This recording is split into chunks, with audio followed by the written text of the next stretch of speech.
rero karaba nk'inyambaro umuntu abajanye mu ishengero y'Imana wenyene ukagaruka kibaza none mbega umuntu yinjiye mu ishengero ry'Imana cyangwa yinjiye mu ishengero rya Shetani umva hoza nk'indi myaka 10 ikiyongera kwiyi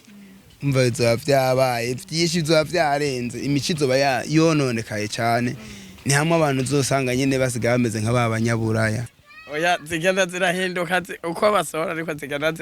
zirasumbana oya birashika naho no kubwira ati nakurove yiwe yose nawe nyene yarandyohewe nkamwe bw'abamenyesha amakuru mwumva vyinshi murazitse mbega ubu navyo bigikunda yuko irya mico ya kera ubu myimyaka tugezemo ubona yuko vyo bigikunda yuko igaruka mu ijambo rimwe uri mu mekanisi uri mu mekanisi sivyo okay umuntu yakwagira ati sigura ijambo mu mekanisi mu kirundi wogisigura gute Benjamin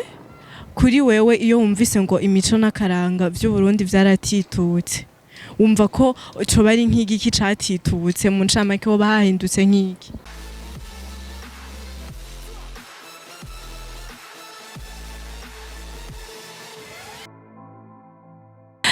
bakunzi ba STV ndabaramukije kandi nongera ndabaye ikaze mu kiganiro cacu c'uyu munsi nkuko mubibona uyu munsi twatembereye nkuko duhora tubigenza tugatembera tukaganiriza abanyagihugu batandukanye tubaganiriza no ku bintu bigenda bitandukanye uyu munsi rero novuga naje kubafundi ari nasanze bambwiye ngo nabafundi ariko reka manze ndamuramutse kwanza hama tuganire twamenye uwo turi kumwe ni sawa ni sawa meze neza turashima akazina kawe nitwa Benjamin ko twagusanze gaho uri kurakora ino kamyo nivyo usanzwe ukora cyane niko kazi kanje watangiye gukora ibigari ni kuva kera araheze imyaka myinshi warabikuriyemo urumva warabimenyereye okay neshaka ndakuba mu ijambo rimwe uri mu mekanisi uri mu mekanisi sivyo okay umuntu yakwagira ati sigura ijambo mu mekanisi mu kirundi wogisigura gute mu mekanisi n'umufundi mu kirundi uvuze umufundi twumva ubwoko bwinshi okay umufundi w'imiduga basi umufundi w'imiduga w'imodoka basi Benjamin kuri wewe iyo wumvise ngo imico n'akaranga by'u Burundi vyaratitutse wumva ko cyo bari nk'igiki catitutse mu ncamake ho bahindutse nk'iki ni bihe bihinduka hama ivyo bihe bihinduka hagahinduka iki kuko iryo jambo rirakunda gukoreshwa cyane ngo imico n'akaranga by'u Burundi ngo vyaratitutse eske nibiki vyatitutse ibyo byatitutse nuko ibihe uko bihinduka niko hagenda harabi amajambere agenda aragwira hazi ibintu bishasha reka nibarize uyu ari mu bubamfu bwanje ni sawa meze neza yego namahoro ego arashaka kutubwira akazina Jene twandeho kubwayo Viane nawe murakorana n'uyu cyane Jason ndi umushoferi w'imodoka wayizanye bayidepane cyane urabona bijya hari ibintu byafuye nivyo twaje gukoresha mbibi biji mbona ngavyirabura nibiki n'amavuta ya hydraulique atuma iyo umuntu ariko araduza imodoka bituma vyoroha ikoroha mu kuduga naya bita ngo ngwemba ari umubire nayo n'amavuta ya moteur aya n'amavuta ya hydraulique atuma ikintu coroha mu gihe umuntu ariko nk'iki cumi ki aca mw'iyi mipira iyo umuntu ariko araduza urabona kirya gaca bituma coroha ikaduga coroshe urashobora kwinyishura gato kibazo nayo ko ndamubaza uyu nka wewe iyo bavuze ati imico n'akaranga by'u Burundi vyaratitutse ku bwawe wumva ko ari biki byo baba vyaratitutse bisanzwe ugiye kuraba rimwe na rimwe twege turakunda gukurikirana ibintu by'abanyamahanga ugiye nko ku mativu karaba imiziki y'abanyamahanga acuraba n'intambo z'ikirundi zacu zaho hambere hariho itandukaniro kugura nyene babikora ugacuraba n'abandi ngende babikora urabona ko habari itandukaniro yego. Mbega iryo tandukaniro uvuze ryo bari nkirihe ryari hagati y'imiziki urabona ba Tancho Amisi bande bari abaririmbyi ba kera sinzi ko baba warumva indirimbo zabo ugacuraba n'indirimbo z'abaririmbyi ubu biki gihe ubona umengo ico iryo tandukaniro riri hagati n'irihe Itandukaniro rya mbere rihari urabona abaririmbyi ba kera nk'imiziki yo mu gihe giheze yari imiziki uri kurumviriza wasanga irimo impanuro ukumviriza wumvirije ikintu ukumva uti harimo ubutumwa kabisa bugatuma nawe wumvirije ico yavuze ushobora kumva uti ikintu cari ikintu kizima ariko abantu bubu ivyo baririmba birumvikana ko ari ibintu atakamaro baririmba ibitutsi gusa wompa nk'akarorero nk'indirimbo y'ubu woba warumvise ukavuga ati iyi ndirimbo vraiment nta nyigisho n'imwe irimwo ni ukudutakariza umwanya gusa ugiye kuvyumviriza urazumva mugabo uhora wumviza imiziki urumviriza nk'abajya ba Tancho Amisi bararirimba ibintu vyo guhanura abantu haba mu bijanye mu mibereho y'abantu mu kibano twega abantu tubayeho uravye nk'imizikire y'aba baririmbyi bubu nk'aba Diamond bakubwiye ngo kanyaga wo kubaza ngo kanyaga ntushobora kumva ivyo bintu iyo bija niyo biva usanga ari ibintu urumva mugabo n'umuziki wa Diamond yayimbye ngo kanyaga twe ntituzi n'ivyo n'akarorero ushobora kumpa nk'akarorero nk'umuziki w'u Burundi woba warumvise ukavuga ati uyu muziki nyene nta kintu na kimwe c'inyigisho kirimwo urabona hariho nk'umuziki je mperuka kumva wa Olegue jewe uri kurumviriza urumva ko umenga ntufise ubuzi kuwuririmba ugacishaho gatoya oya gusa ariko urumviriza amajambo kumva uta amajambo mu vy'ukuri burya nta mpanuro niniya afise yego rero ugasanga uko niko imico igenda itituka bivanye ngira n'ibihe abantu tugenda tubamo brother ugerageje kumva ivyo uyu ahejeje kutubwira ati ivyo abaririmbyi ubu basigaye baririmba biratandukanye cyane n'ivyo abakera baririmba kuri wewe nk'umujene uhora wumviriza indirimbo z'ubu wantuka hariho nk'umuririmbyi uvuga ati je uyu ndamukurikirana cyane ndakunda indirimbo ziwe turazikunda nyene nk'izaba Fizzo zose turazikunda uwo ducishirizaho gato nk'indirimbo ukunda cane ya Fizzo yakuryoheye gose oya zigenda zirahinduka uko basohora ariko zigenda zirasumbana mugabo harimwe uvuga uti jewe yarandyohe ikuryohera nyine iyo yumvise ucumva ugiye muri mood oya birashika naho no kubwira ati nakurove yiwe yose nayo nyene yarandyohe nakurove iyo ni shasha ivuga gute cishirize ko gato nkamwe bw'abamenyesha amakuru mwumva vyinshi muraziyitse ku bwawe ubona yuko none abaririmbyi izo ndirimbo baririmba zitarimwo ibintu vy'inyigisho twovuga rero yuko nabo nyene bari mu bantu batitura imico n'akaranga vy'Uburundi nuko nyene kuko nk'ubwo hageze aho baririmba ngo korayo bakoreye ngo korayo urumva ko baba ko barahindura indimi batuhindura mu mutwe ni nk'akahe kajambo wobwira nk'abo basitari basi kugira dushobore kubaka igihugu cacu tugarukane na ya mico yacu bategerezwa kuririmba ibintu vy'imico y'ikirundi nyene bakaririmba ibintu bihanura gusa vy'iterambere nta bintu bagacishamwe ivyo vy'inkundo vyabo mugabo apana kabo baguma bazana ngo korayo ndumva urayizi cane yaragukoze ko hantuka yankoze uriyumviriza cane turazumva gose turazumviriza cane wumvise ivyo uyu atubwiye ku bwawe nawe ubona yuko abo baririmbyi baba bari mu bantu batitura ya mico n'akaranga wariko uratubwiye abaririmbyi kuko burya busigaye abantu uzorabe n'umuntu ari muri bisi ari mu muduga agenda arumviriza umuziki kandi urya muziki bujyana ubutumwa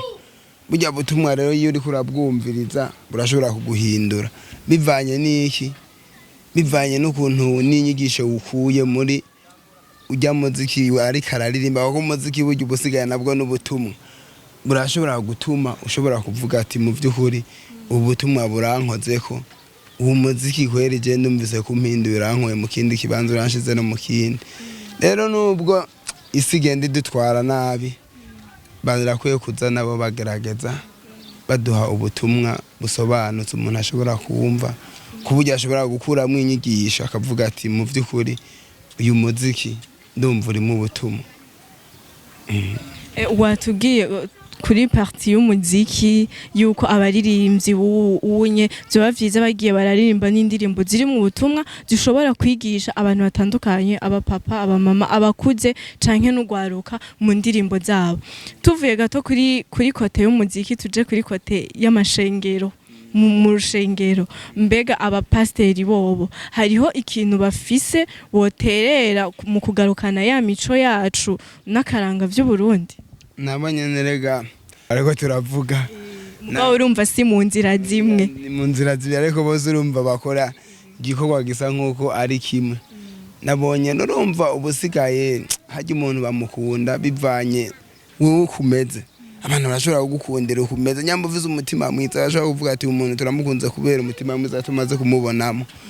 Urumva umuntu nasanze bamukunda bikurikiranye nuko umuntu nyene wenyene uko yiyubaka.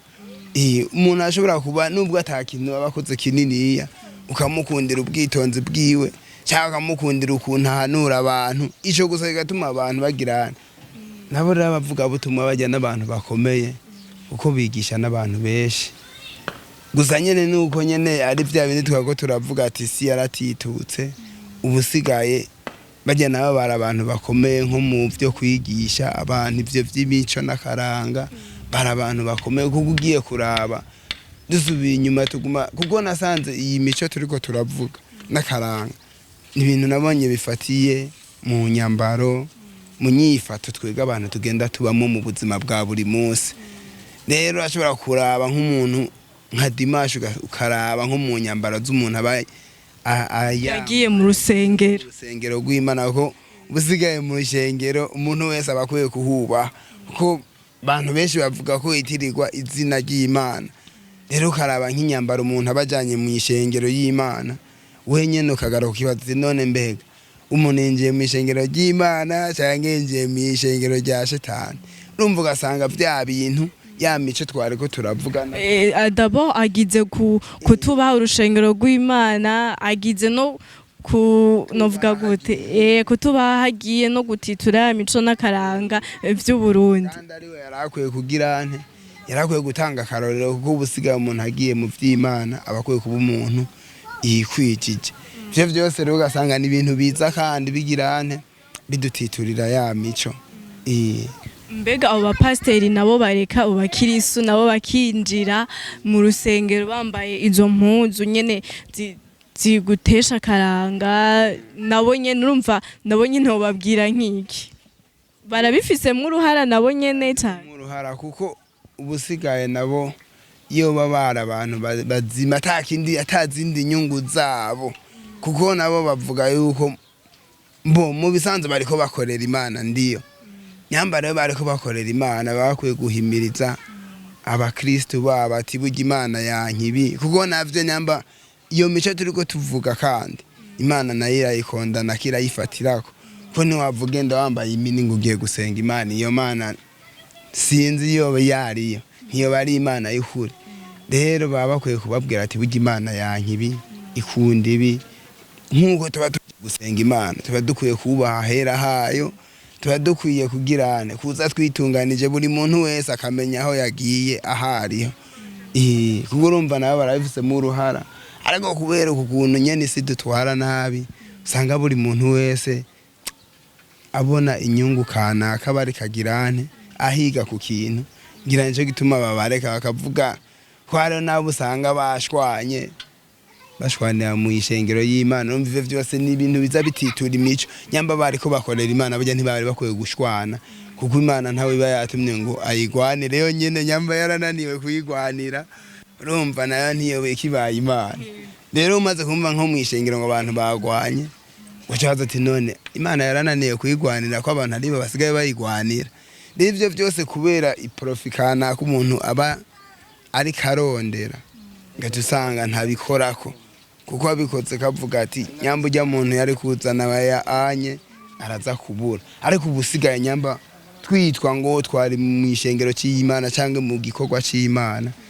ivyo navyo barakwiye kuza barabihanura,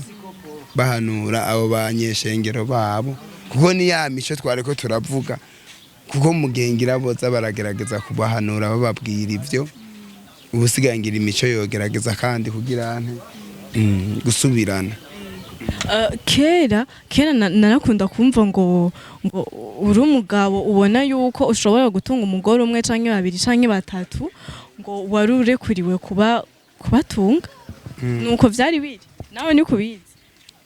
Ubusigaye suko kuko ubusigaye ugiye kuraba ukanaraba ibintu n'ibindi. Ubusigaye Imana yaremye umuntu umwe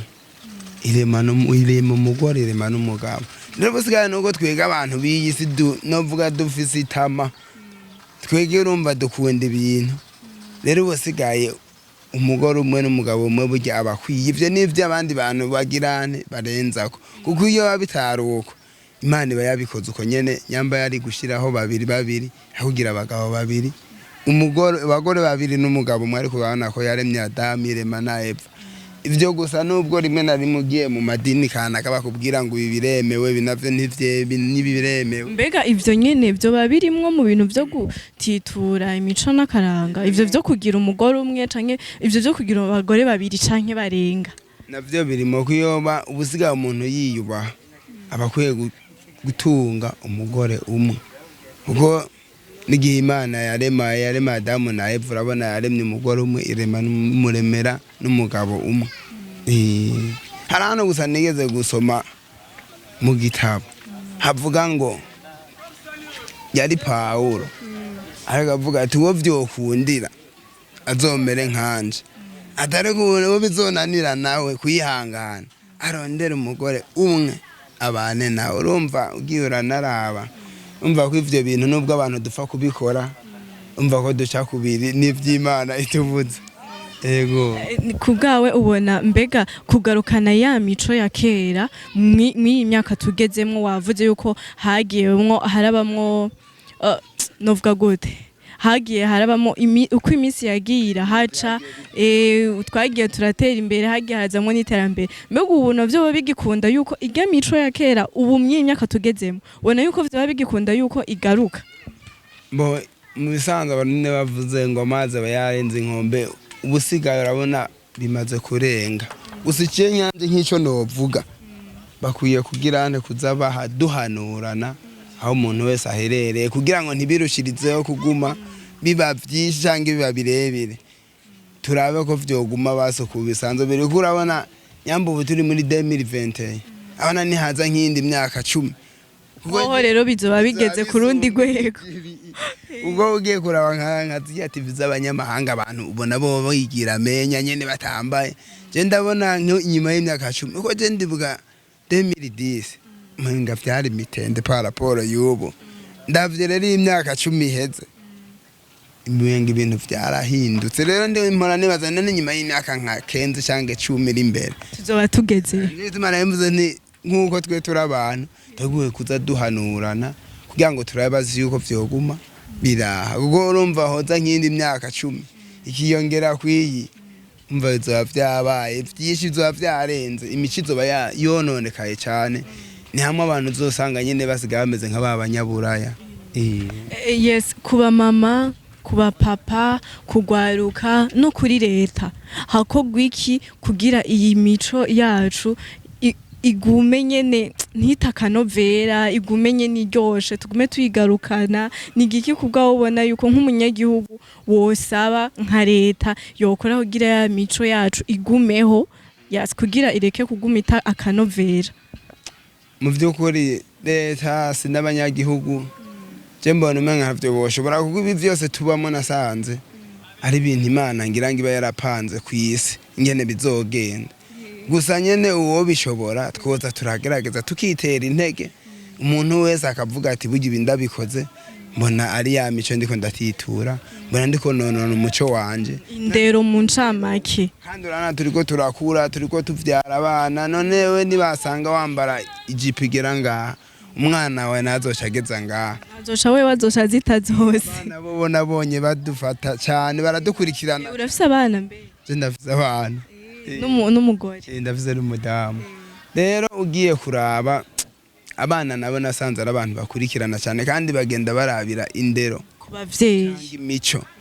Burya nyamba wowe mu rugo rwawe ukubita umuntu mubana cyangwa mu kenyezi wawe burya bajya abana baba babibona rero ya mico buri kurayonona kuko nabo bakurana ikintu cy'igikomere